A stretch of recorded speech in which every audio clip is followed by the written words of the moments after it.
Bonsoir et soyez les bienvenus dans 28 minutes. Joie de vous retrouver. Bonsoir, admirable camarade. Bonsoir Elisabeth. L'actualité, c'est la deuxième sortie extravéhiculaire de l'astronaute française Sophie Adenau, notre idole. Sortie hors de l'ISS aujourd'hui pour réparer une antenne de communication. Adenau est la toute première française à sortir dans l'espace. Un symbole fort, inspirant, notamment pour les jeunes filles, et un espoir pour la technologie française, très bousculée selon Thomas Pesquet. En France, on traverse une zone de turbulence, mais je pense qu'on a vraiment une chance d'en sortir plus fort, d'en sortir par le haut. On a des grands projets européens qui continuent. On a quand même cette expertise mondiale et ces labos, ces universités, ces écoles d'ingénieurs que le monde nous envie. Alors pourquoi la France manque-t-elle d'ingénieurs et décroche-t-elle en matière d'investissement scientifique? Ce sera l'objet de notre débat avant qu'on vous retrouve en dernière partie de l'émission. Vous n'êtes pas des scientifiques, vous êtes plutôt des littéraires, hein, vous deux. Théophile Cossin et Xavier Bauduit pour vos chroniques. Oui, on va parler de Noël Godin, Elisabeth Lantarteur qui est mort, il avait 80 ans. Longue est la liste des victimes de ce comique belge. Et belle est l'histoire de la tarte à la crème. Ah, il paraît. Et vous? Mais où sont donc passés les tubes de l'été, hein? Vous savez, ces hits sur lesquels on dansait, draguait pendant 2 mois quand on était ado. Ils étaient diffusés en boucle comme ça jusqu'à l'overdose. C'est comme s'ils avaient disparu. Alors faut-il déclencher l'alerte enlèvement? On voit ça en fin d'émission. À tout à l'heure. Et pour commencer, on reçoit un homme audacieux qui s'est faufilé dans la tête d'un requin, vétérinaire, docteur en biologie marine. Éric Cluat a croisé son premier requin à 25 ans à peu près et s'attaque depuis aux idées reçues sur le squale. Les piqûres de moustiques, les morsures de serpents et de chiens font beaucoup plus de morts chez les humains que les requins. Mais les fantasmes, n'est-ce pas, Steven Spielberg, ont la peau dure. Réhabilitons les dents de la mer. Veille le requin, grâce à Éric Cluat, tout de suite.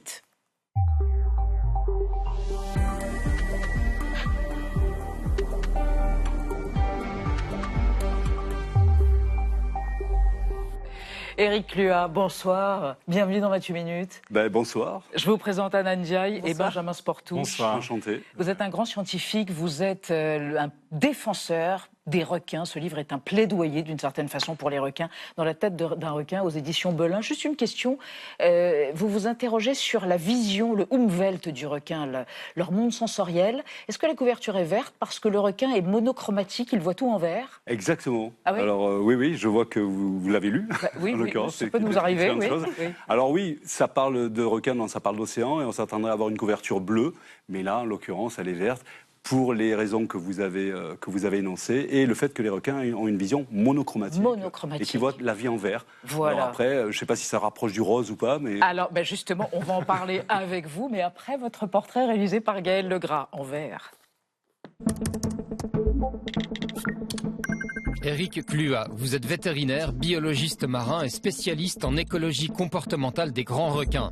Pour comprendre, comme le promet le titre de votre livre, ce qu'il se passe dans la tête d'un requin, vous avez le profil idéal. Né en 1964 à Gimont dans le Gers, vous développez une passion pour le milieu marin grâce à votre père qui vous initie à la plongée. Vers l'âge de 20 ans, dans les Caraïbes, vous rencontrez un requin pour la première fois. Comme tout le monde, j'ai eu peur avant de me reprendre au bout de 3-4 secondes. Docteur en écologie marine en 2004, vous réalisez cette même année le documentaire ADN, requin à la trace, diffusé sur RFO. Donc sous l'eau, on va avoir en fait 3 arbalètes, d'accord, ouais. Puisqu'on va... Bon, il y a ce système-là, on va commencer avec celui-là. A priori, ça devrait marcher. En 2009, installé en Nouvelle-Calédonie, vous implantez des balises dans les requins-tigres pour suivre leur déplacement dans la baie de Prony. Là, on va inciser le requin dans le ventre, de façon à lui glisser un émetteur acoustique qui va très bien supporter à l'intérieur du ventre. Ensuite, on va recoudre pour que ça cicatrise. Inlassablement, vous luttez contre l'idée selon laquelle les requins verraient les hommes comme une proie. Selon vous, cette peur est ancrée en nous depuis la sortie en 1975 des Dents de la Mer de Spielberg, mais aussi à cause de films comme En eau trouble, Instinct de survie ou encore la série Sharknado. Dans votre livre, vous rappelez que les requins tuent entre 5 à 10 humains par an, alors que les chiens sont responsables de la mort de plus de 20 000 personnes. Vous considérez que les morsures de requins sont en général infligées par un individu à problème et qui aura tendance à récidiver. En conséquence, lorsqu'un accident survient, vous privilégiez la recherche du coupable. Qu'on ait 100, 1000 ou 10 000 requins dans un endroit, il suffit qu'il y en ait un qui, à un moment donné, je dirais, commencent à avoir un comportement différent des autres pour avoir des problèmes. Et ça sert à rien de pêcher Riri et Fifi si c'est Loulou qui est le responsable de la morsure. Avec votre livre, vous souhaitez contribuer à un rapport plus juste entre l'humain et cet animal injustement diabolisé. Oui, un animal qui navigue dans les océans et les mers depuis 400 millions d'années. Hein, donc, respect pour le squale. Exactement. Et en fait, c'est perçu comme un défaut par les gens. C'est-à-dire que voilà, plus c'est vieux, plus c'est censé être rustique, je dirais, instinctif. Et voilà. Alors que non, ils ont coévolué, en fait. Ils ont coévolué. Alors, vous avez eu une chance folle. C'est que votre papa vous a interdit de voir Les Dents de la Mer de Steven Spielberg. Écoutez, et ça a changé votre perception, précisément. Parce que ça a terrorisé un paquet de gens et ça a fabriqué toute une vision complètement tronquée du requin. Ça a été un tournant de ma vie que j'ai subi à l'âge que j'avais. Alors, ça n'a pas changé ma perception, mais ça m'a empêché d'avoir la même perception que les autres. Voilà. C'est ça surtout qui est important.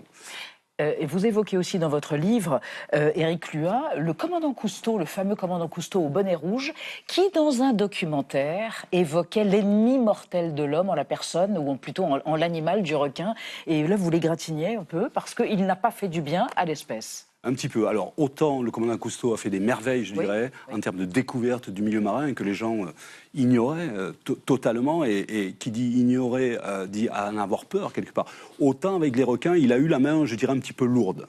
Parce qu'effectivement, il a contribué un petit peu à les diaboliser en les présentant comme ce qu'ils ne sont pas, en l'occurrence des animaux assoiffés de sang. Oui, parce que sur 500 espèces de requins, un peu plus de 500 espèces, seuls 3 à 5 peuvent de temps en temps, chez les requins déviants ou singuliers, mordre un homme ou attaquer un homme ou une femme. Alors j'évite, je suis à l'origine du terme déviant, mais je l'employais dans un terme mathématique, déviant par rapport à une norme mathématique. Par rapport à la norme. Sauf que déviant, c'est une connotation négative. Donc là, je pense qu'avec le terme singulier ou atypique, on est beaucoup plus neutre. Singulier au point que certaines espèces peuvent vivre jusqu'à 400 ans et certains auto-réparent leur ADN. Ça veut dire alors, effectivement, les deux sont liés. Les gens ne le savent peut-être pas. J'en discute souvent avec les gens. Quand je leur dis qui est l'animal le plus vieux sur Terre, ils pensent à la tortue. Alors, ils ont raison. Elles peuvent aller jusqu'à 250 ans. Mais on sait aujourd'hui que c'est le requin du Groenland. Donc, c'est un requin qui est l'animal le plus vieux sur Terre, qui peut arriver même quasiment à 500 ans. Et alors, pourquoi ? Alors, pour faire très simple, parce que les requins ont des mécanismes d'autoréparation de l'ADN qui sont, je dirais, alors innovants non, puisque ils ont existé bien avant nous, je dirais, mais qui sont extrêmement performants. Voilà. C'est-à-dire que la vieillesse, c'est une obsolescence de nos cellules qui ont du mal à se multiplier, ou en tout cas qui se multiplient de façon, à un moment donné, je dirais, déviante, et ça donne des cancers en général, et Dieu sait si beaucoup de gens meurent de ces cancers-là. On a longtemps pensé que les requins n'avaient pas de cancer. Or, ils en ont, mais très très peu, parce qu'ils ont cette faculté d'auto-réparer l'ADN. Alors, il y a aussi un autre prodige associé aux requins, c'est leur mâchoire, leur nombre de dents. Ça peut être de quoi, de 200 à 1000 dents dans une mâchoire, avec des dents qui se renouvellent au cours de leur existence. Des dizaines de milliers. Jusqu'à 30 000 dents, c'est ça ? Alors nous, je dirais, on est des rigolos à côté, avec notre statut de mammifère, avec deux dents, deux types de dents, les dents de lait, dans un premier temps, ça fait un petit peu rigoler, surtout les requins, j'imagine, et après nos dents définitives, et Dieu sait si on a des problèmes à les garder en forme jusqu'à la fin de notre vie. Les requins, eux, ils s'embêtent pas, ils ont un système qui est beaucoup plus performant que le nôtre, et pour des animaux, encore une fois, rustiques, tout ce qu'on veut, instinctif et tout. Ils en ont des milliers, et alors c'est par rangée, et donc c'est comme un tapis roulant, si vous voulez. Et donc ils peuvent faire un peu n'importe quoi. Quand on vous dit non, mais ne mâchonne pas l'os parce que tu vas te casser les dents, le requin, lui, s'en fout de se casser les dents parce qu'il en a une autre toute neuve qui arrive derrière. Éric Luat, la puissance de la mâchoire a été mesurée par des appareils extrêmement sophistiqués. C'est quoi, 3 tonnes au centimètre carré? Oui, alors... En ce qui vous concerne, si vous mordez, c'est 30 kilos au centimètre carré. Donc grosse morsure, gros bobo, non quand même. Oui, alors tout à fait. Alors, ça c'est, si je me souviens bien, c'est le requin tigre en fait, qui est aux alentours de ça. Qui est un des plus costauds, on va dire, parce que lui, alors il est très charognard, le requin tigre, donc il faut qu'il soit capable, si vous voulez, d'écraser des os, parfois de grosse taille, puisque on a nous-mêmes des os, mais c'est pas nous qui s'attaquent le plus souvent, c'est souvent des baleines qui ont des os conséquent, et donc 3 tonnes au centimètre carré. Vous imaginez un petit peu la force? Non, merci. Non, pas aujourd'hui, pas ce soir. On va évoquer avec vous et avec Anna une tendance plutôt inquiétante, des gens qui veulent se prendre en selfie avec des requins sous l'eau. Regardez. Oui, alors personnellement, moi, ça ne me viendrait pas une seule seconde à l'idée de faire un selfie avec un requin. Et pourtant, d'autres ont le goût du risque, semble-t-il, comme cette touriste canadienne de 55 ans l'année dernière qui s'est dit « Ce serait vraiment sympa de prendre une photo avec ce requin bulldog de 2 mètres. » La photo a viré au cauchemar. Ses 2 mains ont été arrachées, rapporte le New York Times. Et puis un autre cas, il y a 10 jours, cette fois avec une influenceuse brésilienne.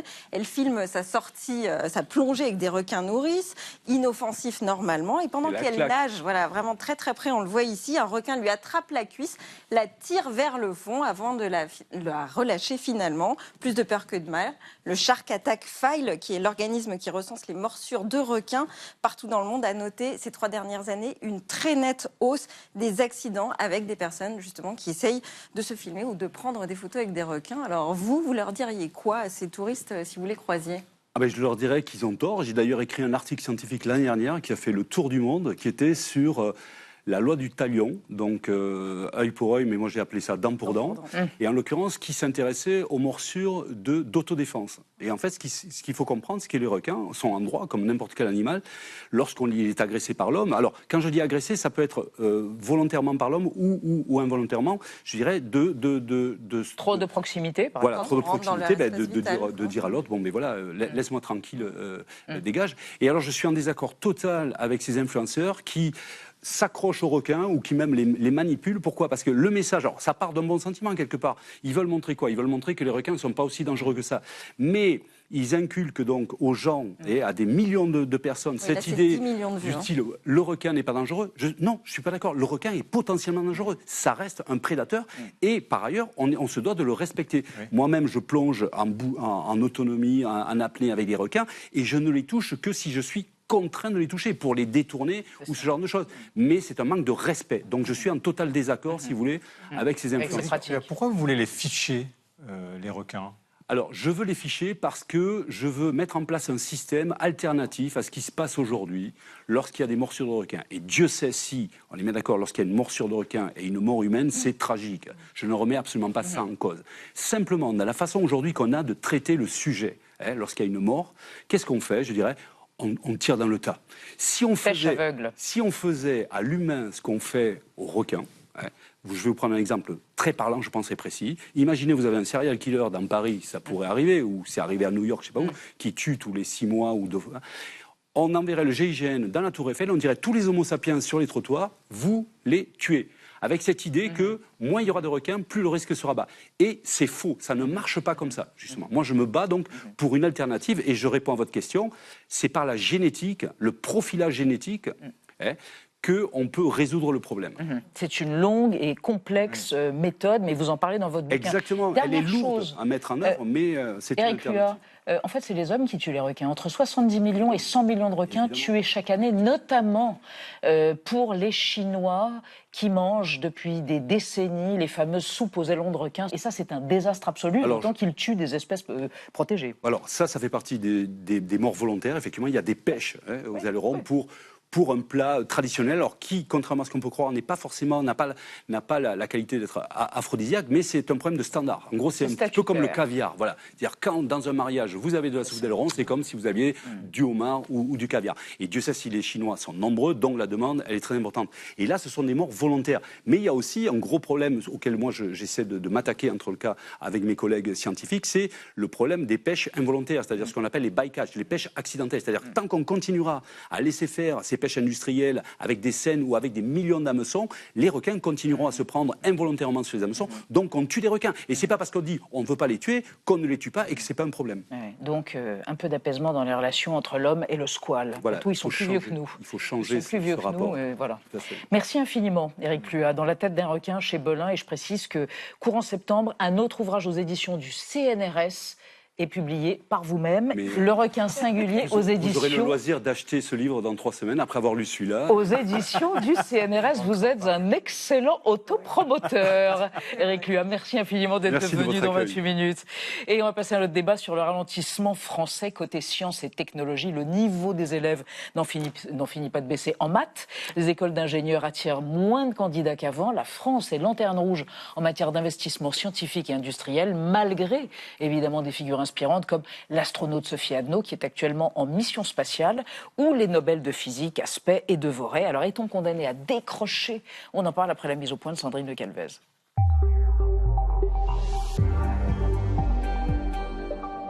– 14h35 heure de Paris. L'astronaute Sophie Adno a débuté sa 2e sortie dans l'espace. Déjà la semaine dernière, elle a passé 6 heures en dehors de la Station spatiale internationale pour démonter une antenne défectueuse.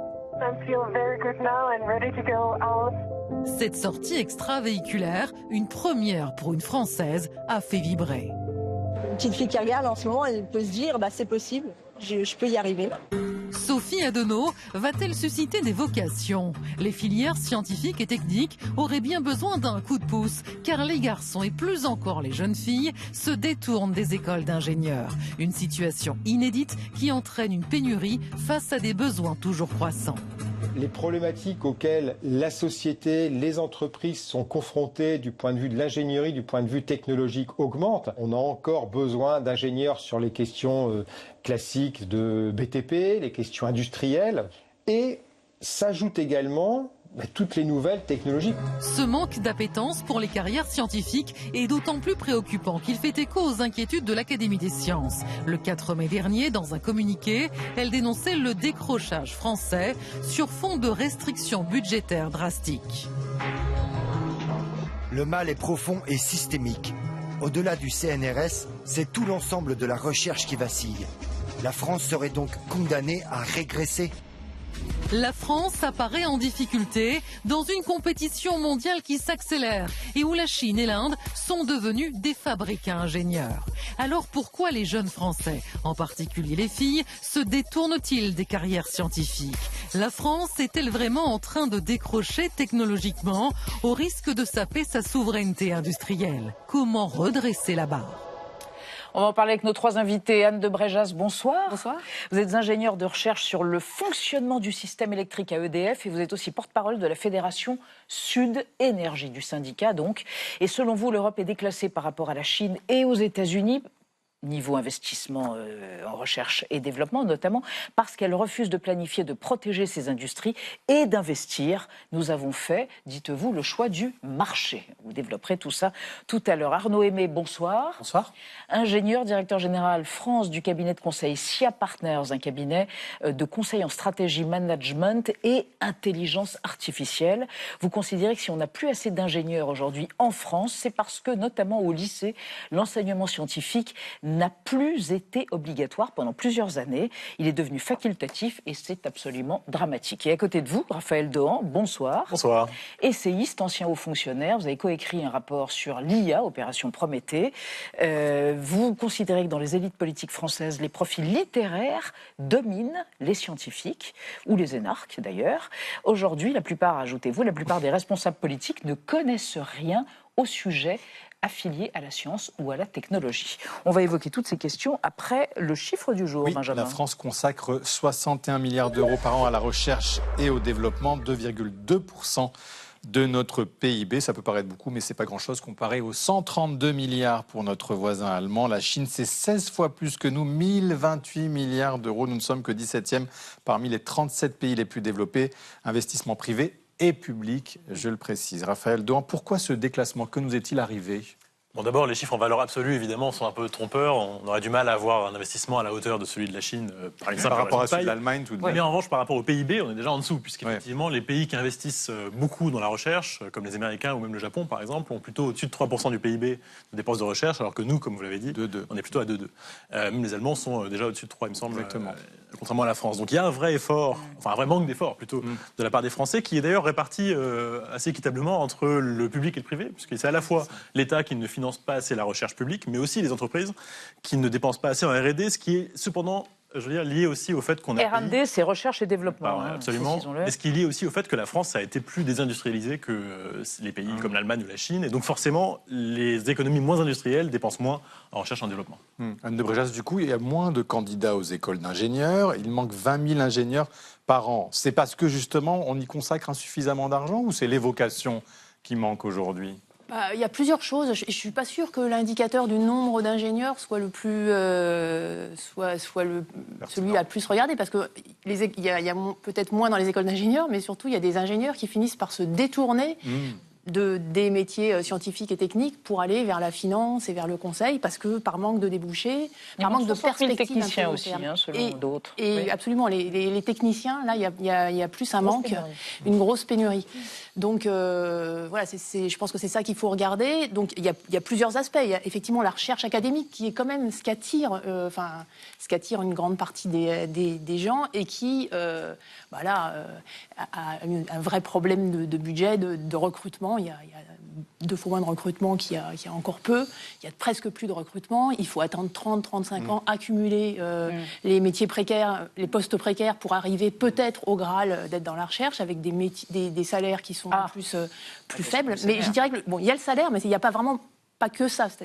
Et dans l'industrie, là où il y avait des carrières dans de bonnes conditions, moi je suis à EDF, avant on entrait à EDF, on y restait, on évoluait. Aujourd'hui, ceux qui sont dans les énergies renouvelables, par exemple, ils ont des métiers précaires. Là, il y a un grand plan social en ce moment dans les énergies renouvelables dont personne ne parle, des conditions de travail assez dégradées, et puis ils travaillent à répondre à des appels d'offres de manière très bureaucratique. Voilà. Alors Noémie, on parle de salaire. Vous embauchez beaucoup d'ingénieurs. Oui, quelques centaines par an. Et vous les payez suffisamment ou pas ? Ou est-ce que parfois ils se plaignent et ils partent à l'étranger ?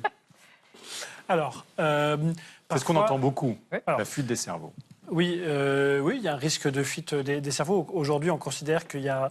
on ne sait pas si c'est la fédération Syntec, qui est la fédération des cabinets de conseil, des bureaux d'études, des entreprises de services numériques, qui considère qu'il y a à peu près 10% d'une classe d'âge, de jeunes diplômés ingénieurs, qui partent ensuite travailler à l'étranger. Alors donc, il faut faire la part des choses entre des Français formés en France qui partent à l'étranger et aussi des étrangers accueillis en France pour leurs études et qui ensuite repartent à l'étranger. C'est quand même quelque chose de différent. Effectivement, à l'étranger, ça dépend quel étranger, mais ils peuvent être sensiblement plus payés. Alors il y a bien sûr, je ne pense pas forcément à la Chine, il y a le cas des États-Unis, sauf que la politique restrictive de visa de Donald Trump, une fois n'est pas coutume, et plutôt à notre avantage sur le marché du travail français. Mais même par rapport à l'Allemagne, un ingénieur allemand, c'est payé 50% de plus qu'un ingénieur. Ça reçoit en argent à la fin 50% plus qu'un ingénieur français. Je ne suis pas sûr que ce soit spécifique au monde des ingénieurs. C'est lié aussi à notre fiscalité, aux charges sociales qu'il y a en France.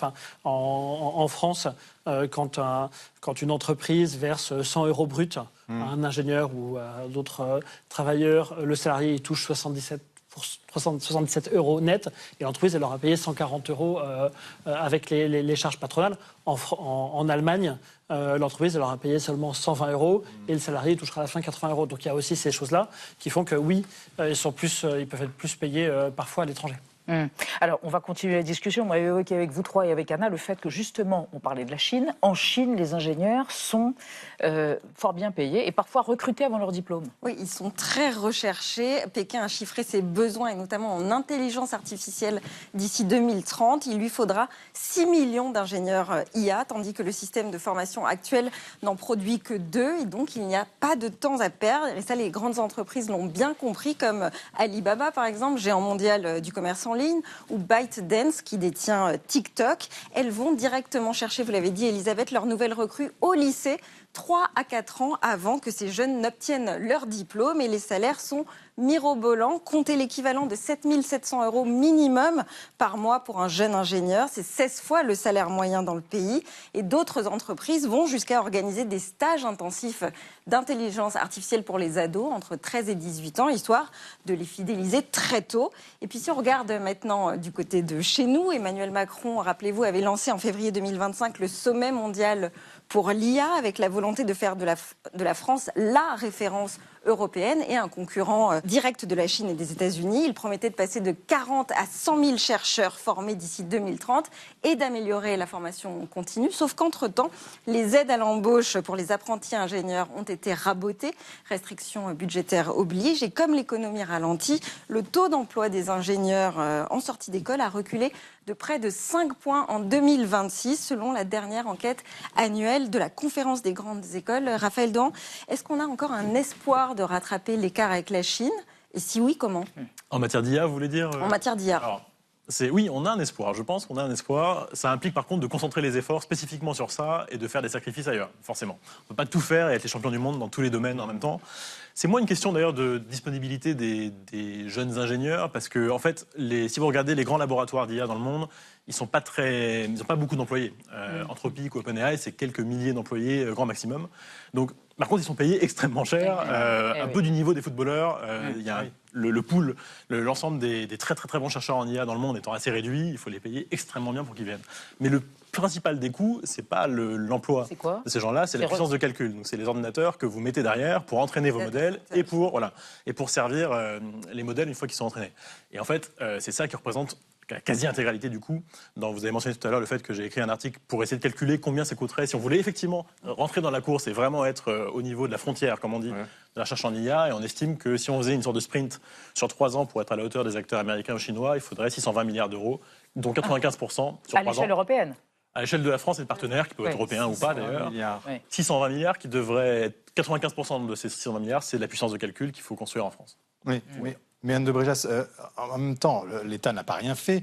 Le crédit impôt recherche, c'est 7 milliards. Maintenant qu'on vient d'entendre ce chiffre, c'est vrai que ça paraît peu, mais tout de même, il y a eu un grand plan 2019 pour relancer la recherche. Est-ce que c'est un problème de culture? C'est-à-dire que nous, en France, on est plutôt dans les humanités, dans la littérature, et que finalement, on n'encourage pas les étudiants, et notamment les jeunes filles et les femmes, à aller dans ce secteur-là?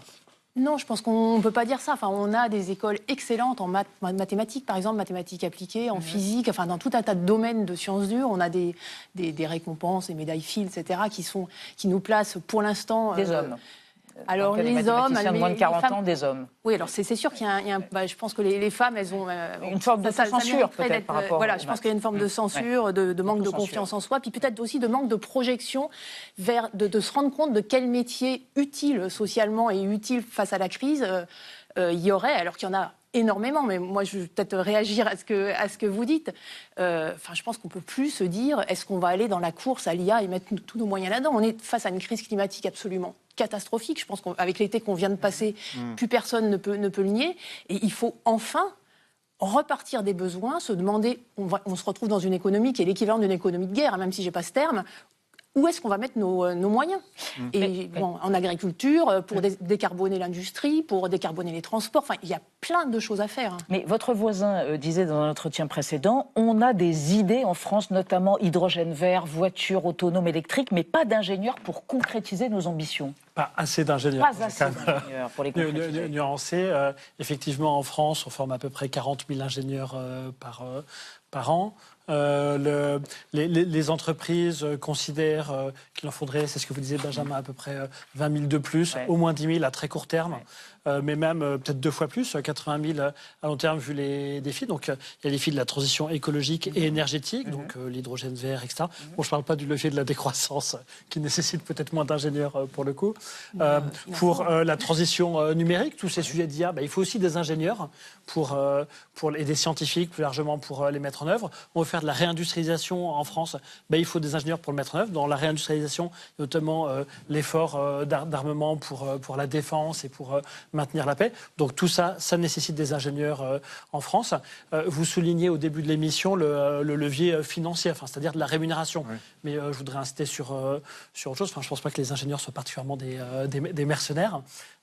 Et quand ils sont vers le conseil, d'ailleurs, si je peux me permettre, parce que vous faites la marque dessus, on fait du conseil aussi pour travailler pour le secteur de l'industrie, pour le secteur de l'énergie, etc. Donc le secteur du conseil contribue à l'industrie. Ce que je veux dire, c'est que ça se joue, il me semble, dès le primaire, je ne sais pas, mais dès le secondaire. Et là, on n'enseigne pas assez les maths et les sciences. Pour qu'il y ait des ingénieurs à la sortie des écoles d'ingénieurs, il faut qu'il y ait des candidats la formation d'ingénieur à l'entrée. Et le bac a été réformé. Le bac a été Et réformé. le tronc commun, première et terminale, pendant quelques c'est vrai années, qu'il y a quelques années, au moment de la pénultimième, je ne sais plus, réforme du bac, l'enseignement scientifique avait fortement diminué, voire était devenu complètement optionnel.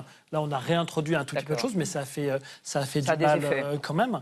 Et je pense qu'il y a un besoin aussi de sensibiliser les profs, parce que c'est quoi les profs? C'est ceux qui sont très prescripteurs vers les femmes, enfin vers tout le monde, y compris les femmes, y compris les gens de milieux modestes, parce qu'on voit qu'il y a effectivement une sous-représentation aujourd'hui dans certaines écoles d'ingénieurs de gens d'origine modeste, mais ça se joue dès le secondaire. Donc c'est bien dans le secondaire qu'il faut travailler avec les profs. Alors, on va réconcilier tout le monde en revenant à une sorte d'âge d'or, l'époque où entre le TGV et le Concorde, la technologie française impressionnait le monde entier. Regardez, c'est notre archive. 73, le ministre des Transports de Georges Pompidou découvre le TGV, qu'on appelait le turbotrain à l'époque, en compagnie de son homologue américain, ébahissement total. Monsieur le ministre, vous venez d'effectuer un parcours à bord du TGV, du turbotrain, en compagnie d'ailleurs du secrétaire américain au transport. Quelles sont vos premières impressions de passagers? Ces premières impressions sont évidemment excellentes parce que c'est assez impressionnant d'aller à 300 à l'heure et de ne pas s'en apercevoir. La rapidité, la souplesse, le confort sont les caractéristiques du turbotrain et je pense que ce sont les réactions également de mon collègue, le ministre des Transports américain. I'm very impressed by the train. There's nothing like it in America. Très impressionné, il n'y a pas d'équivalent en Amérique. And we hope to see trains like this go into service in our high density areas. Et j'espère voir des trains de ce genre en service dans les régions à grand trafic américaines. Yves Guénin était énarque et la question qu'on se posait. Vous. Voilà. Raphaël Doran. Est-ce qu'il n'y a suffisamment d'ingénieurs justement chez nos dirigeants politiques? Est-ce que c'est ça qui pêche? On a eu Elisabeth Borne récemment qui était ingénieure, mais c'était une exception quasiment dans le personnel politique. Il y a eu une période dans l'après-guerre et au début des Trente Glorieuses où on avait la crainte que la technocratie prenne le pouvoir, mais à l'époque, technocratie, ça désignait moins les énarques, comme aujourd'hui, que justement les ingénieurs ou les polytechniciens, parce qu'on avait l'impression qu'ils étaient partout et qu'ils étaient en train de travailler, d'ailleurs, normalement, à la reconstruction de la France. Et c'était devenu, dans l'époque gaulliste, ils étaient effectivement partout. Aujourd'hui, c'est quand même beaucoup moins le cas. On a beaucoup moins de ministres qui ont non seulement des diplômes d'ingénieur, mais aussi ensuite pratiqué de l'ingénierie dans leur propre carrière professionnelle. Et autant il ne faut pas évidemment que tout le monde, qu'il n'y ait que des ingénieurs au gouvernement, mais c'est une bonne chose qu'il y en ait plus. Je pense que le mix, non pas énergétique, mais de diplômes et de formation, est un peu déséquilibré aujourd'hui. Et peut-être, oui, pour compléter, même par rapport à ce qui a été dit aussi sur le manque de maths au lycée. Il y a quand même un effondrement du niveau en maths et en sciences globalement qui apparaît dans les PISA le montre. Le classement PISA le montre. Il y a 30% des élèves à 15 ans qui n'ont pas le niveau minimum en maths. Et c'est vrai aussi pour les 10% qui baissent. Et donc là, on a une vraie question à se poser. On a une vraie question sur les moyens qu'on met sur l'enseignement. Mais je dirais même dès le primaire. Ça pose question. Dans l'enseignement secondaire, il y a une baisse énorme des budgets, donc un moindre encadrement. Donc ça veut dire moins d'heures de cours, moins de TP, de travaux pratiques. Et donc ça, il faut quand même le questionner, quoi.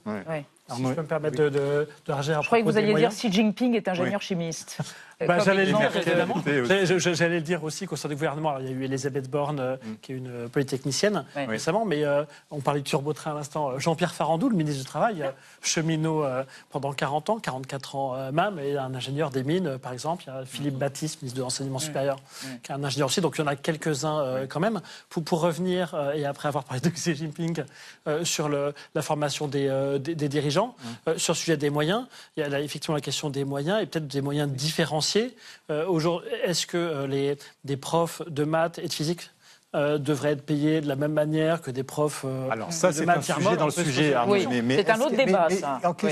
Est-ce quel impact sur notre souveraineté? Les profs, je pense, sont quand même la clé. Tout à fait, vous l'avez dit, mais en termes de souveraineté, qu'est-ce que ça peut avoir comme impact? Très concrètement, est-ce que ça veut dire qu'on ne va pas savoir construire le nucléaire de demain, Raphaël Doran, que l'adaptation au changement climatique, on en parlait, on ne va pas savoir la faire et qu'on va devoir faire venir des ingénieurs? Est-ce que nous sommes collectivement en danger parce que nous n'avons pas suffisamment d'ingénieurs? Il y a certaines technologies où effectivement ça crée une dépendance. Alors, c'est pour ça qu'on proposait d'investir dans l'IA. D'ailleurs, la question, c'est que c'est en train de devenir une sorte de flux fondamental de l'économie, un peu comme l'énergie auparavant. Si on ne la maîtrise pas, si on n'est pas capable de la produire nous-mêmes, on va de toute façon devoir l'importer de l'étranger, ce qui veut dire à la fois qu'on en est dépendant et en plus qu'on paye de l'argent pour aller enrichir les autres et leur permettre d'investir de plus en plus.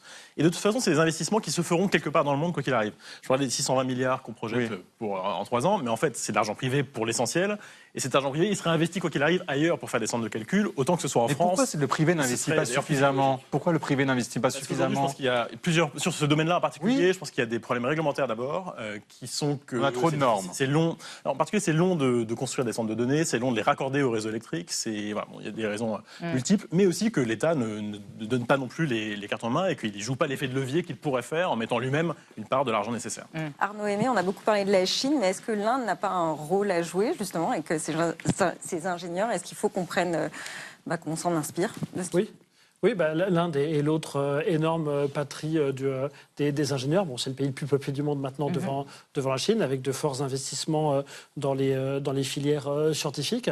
Donc oui, c'est effectivement une filière. C'est une filière qu'utilisent d'ailleurs les autres pays, les pays du Golfe, les États-Unis jusqu'à récemment, avant les restrictions de visa. Mais même nous, qui sommes SIA, qui a une origine d'entreprise, une entreprise d'origine française. On embauche des ingénieurs en France pour nos sujets de data, d'intelligence artificielle, mais on a aussi besoin d'en embaucher ailleurs pour couvrir nos besoins, et on le fait particulièrement en Inde, parce qu'il y a beaucoup de possibilités en Inde. Donc oui, c'est une autre source possible. Récemment, dans le Canard enchaîné, une journaliste faisait remarquer que dans des situations de conflictualité extrêmement aiguës comme on se trouve, la guerre, donc, en général, la technologie fait des bonds en situation de guerre, dans le cadre de guerre. Alors, c'est du cynisme, mais est-ce que c'est une réalité ? Ça a été le cas à certaines époques, mais le problème, c'est qu'il ne suffit pas que la technologie fasse des bonds. Si c'est une technologie qui nous envoie dans le mur, c'est pire que rien. Donc, en fait, on est là maintenant à un stade où il faut absolument décider qu'est-ce qu'on développe et qu'est-ce qu'on ne développe pas. Ça passe pas seulement par la science et par la technologie, ça passe par des changements de comportement, des décisions politiques, mais la science et la technologie peuvent apporter ça. Et aujourd'hui, qui est-ce qui recrute ? Effectivement, c'est l'armée, c'est l'aviation. Alors on sait qu'il faut absolument réduire l'aviation, mais encore une fois, pour réduire nos émissions. Parler de l'aviation civile, l'aviation pour les civile, émissions de gaz à effet de serre. L'aviation civile, il faut absolument la réduire. Voilà pourquoi un ingénieur des ingénieurs pourraient servir à avoir des avions verts. Oui, non, mais c'est une impasse à innover dans l'avion solaire. Il faut surtout arrêter de prendre l'avion, ou le prendre que de manière exceptionnelle. L'IA, il va falloir en faire. Je n'ai pas d'accord, votre voisin. Mais pour répondre à certains besoins et pas faire des vidéos ou produire des textes que personne ne lira. Pour reprendre cette question de souveraineté, la souveraineté, elle n'est pas seulement liée au manque d'ingénieurs, elle est surtout liée au fait qu'on n'a pas protégé notre industrie. Et par exemple, sur les énergies vertes, sur l'énergie de la transition énergétique, sur les batteries, on est dépendant à un niveau absolument énorme, notamment de la Chine.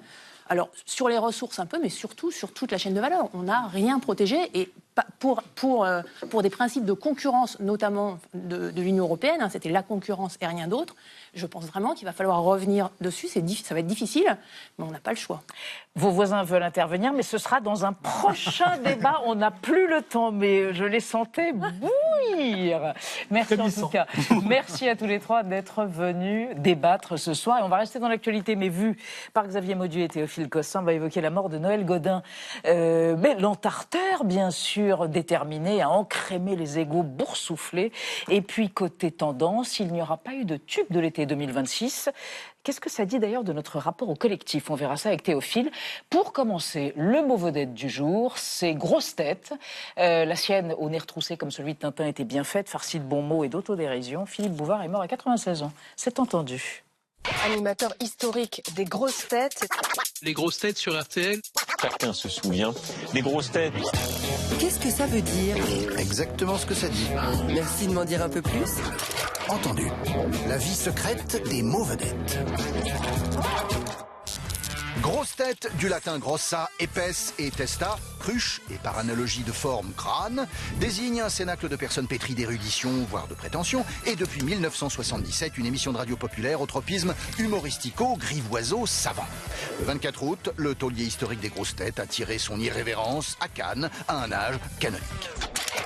Les grosses têtes est un spectacle radiodiffusé, enregistré en public, où le MC pose des questions à sa bande, au cerveau bien rempli.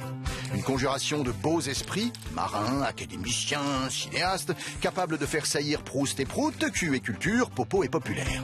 De l'aveu du taulier, tout ce qui est important se situe sous la ceinture. Le cerveau des grosses têtes pendant 37 ans n'a jamais eu le bac, a démarré au Figaro comme coursier, est passé aux accidents de la route, à la chronique parisienne, à la direction générale. Sa carrière étale 30 000 articles, 65 livres, 6 000 émissions de télé, 18 000 de radio et un océan de lucidité. Je rêvais d'un grand destin, j'ai eu une petite vie. En 95, la vanne d'une petite grosse tête vaut condamnation à son patron pour provocation à la haine raciale. En 2000, un mauvais choix d'animateur vaut à l'émission une hémorragie d'audience. En 2014, un choix mieux avisé lui assure le retour au priapisme médiamétrique. En 2026, sur la tranche 16-18, les grosses têtes ont une avance de 56% sur le numéro 2. Mais rien n'effleure le panthéon du taulier historique, 3 millions d'auditeurs dans les années 90. Ces gauloiseries en bande organisée font ricaner le peuple des taxis de 16h30 à 18h et enfler sa bourse, toujours sans entamer sa lucidité.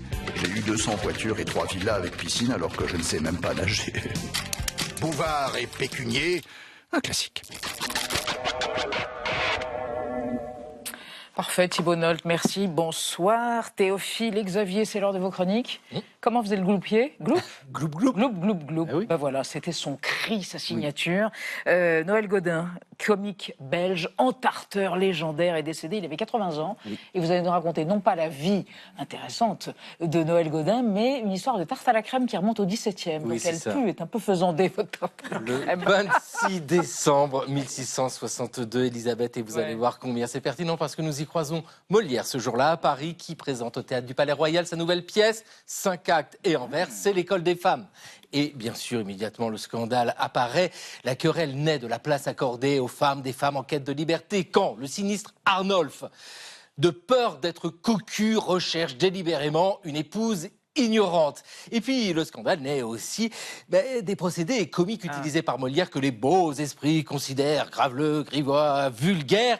Et c'est le cas quand Molière évoque le jeu du corbillon. Qu'est-ce que le jeu du corbillon? Alors, le corbillon, en joie. Oui, j'adore. Le corbillon, c'est déjà une petite corbeille, on l'utilise pour le pain. Ouais. Et le jeu du corbillon, c'est simplement de dire qui mettons, et il faut répondre un mot en on, un menton, un chaton, ce que vous voulez. Et donc, Arnolphe, je vous le rappelle, qui souhaite absolument une épouse sotte, veut qu'elle dise de la tarte à la crème, c'est-à-dire qu'elle a rien compris. Vous voyez, c'est le genre de plaisanterie qui ne plaît pas du tout aux beaux esprits, surtout qu'il y a un sous-texte ici, parce que le corbillon, par sa forme, évoque, en tout cas c'est repris dans le langage familier populaire, le sexe féminin. Vous comprenez dès lors de qui mettons de la tarte à la crème, ça a un tout autre sens. Oui, là c'est authentiquement grivois. Alors il est difficile de savoir comment cette tarte à la crème est venue jusqu'à nous. En tout cas, ce qui est certain, c'est que Molière, au lieu de s'excuser, surenchérit. Et l'année suivante, en 1663, il fait jouer toujours au Théâtre du Palais Royal la critique de l'école des femmes, où cette fois-ci il met plein de tartes à la crème qu'il envoie dans la tête de ses détracteurs. Elle est là, la tarte à la crème. Alors, on la voit apparaître encore plus tard, en 1881. Vous avez un journaliste, il s'appelle Gustave Claudin, qui cherche un titre à ses histoires humoristiques. Quel titre? Eh bien, il s'en réfère à Molière, il le dit clairement. Tarte à la crème. Donc vous voyez, il y a cette continuité-là. En fait, c'est sans doute par le cirque, et notamment avec les clowns, que la tarte à la crème est arrivée au cinéma. Et cette tarte à la crème est déjà présente dans les premiers films burlesques. C'est vrai que cette tarte à la crème, en 1921, vous avez un critique de cinéma qui dit Entarté, on n'en peut plus arrêter les films avec des tartes à la crème. Bah oui, c'est ici un peu de Buster Keaton. La tarte à la crème, c'est devenu quelque chose qui paraît déjà un petit peu trop vu dans les années 1920. C'est pourquoi Noël Godin, et c'est absolument merveilleux, lui redonne une nouvelle vie au-delà de Laurel et Hardy, une nouvelle vie quand en 1969, il entarte sa première victime, c'est Marguerite Duras, pour ensuite entarter tant et tant de victimes, ceux et celles souvent présentées comme étant la crème de la crème. Lui, il n'a jamais voulu rentrer dans le moule. Merci pour cet hommage à Noël Godin, on l'adorait. Bon, Théophile, on pose une question. Vous posez une question brûlante ce soir. Où sont passés les tubes de l'été? Mais oui, vous vous souvenez, ces tubes qu'on écoutait, allez, à la louche, 200 000 fois en 2 mois d'été, ou qu'on subissait. Voilà, c'est selon, chaque année, c'était un nouveau. Et certains sont passés à la postérité. Si je vous dis été 75. On y va, bien sûr. Dassin, l'été indien. Énorme succès, j'y étais pas, mais à mon avis, il y a dû avoir beaucoup de galoches sur ce tube. Je confirme. Plus récent, 1996, je vous aide. La Macarena, bien sûr, la Macarena. Un dernier, 2010, l'été de mes 18 ans.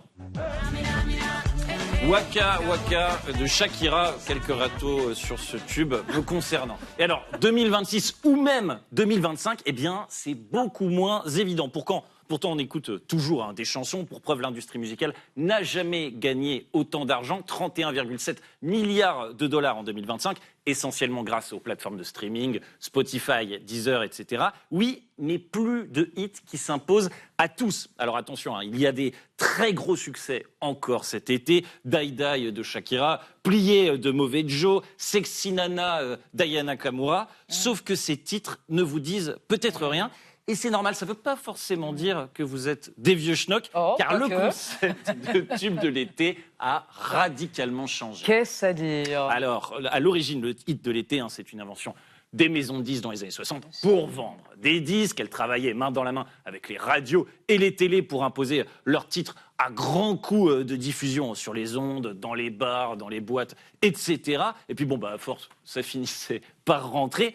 Mais Capri, c'est fini. Le tournant, c'est l'année 2018, année durant laquelle le streaming se met à dépasser les ventes de disques en France. À partir de là, tout le modèle de l'industrie change, car la consommation des auditeurs évolue. Chacun compose désormais ses playlists sur son compte Spotify, Apple, etc., en fonction de ses goûts, son âge. Donc, les tubes de l'été ne disparaissent pas. Au contraire même, ils se multiplient, mais ils ne sont écoutés que par une partie du public, à chacun son ou ses goûts. Typiquement, le rap a du mal à percer chez les plus de 50 ans.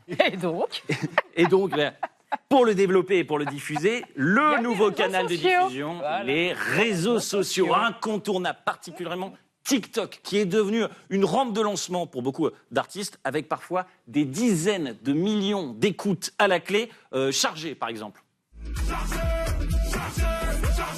de Triangle des Bermudes. Résultat, certaines maisons de disques changent leur stratégie. Désormais, fini les partenariats avec les radios l'été. Elles misent sur les influenceurs. Et toute l'année, finalement, c'est peut-être ça le tube 2026. Oui. TikTok killed the radio star. Ah, un petit clin d'œil. Bon, j'ai qu'un mot. Vive les manches disques. Voilà. Merci Théophile. Merci à tous. On se retrouve demain. Merci de nous avoir suivis. On se retrouve demain à 20h05. Tchuss.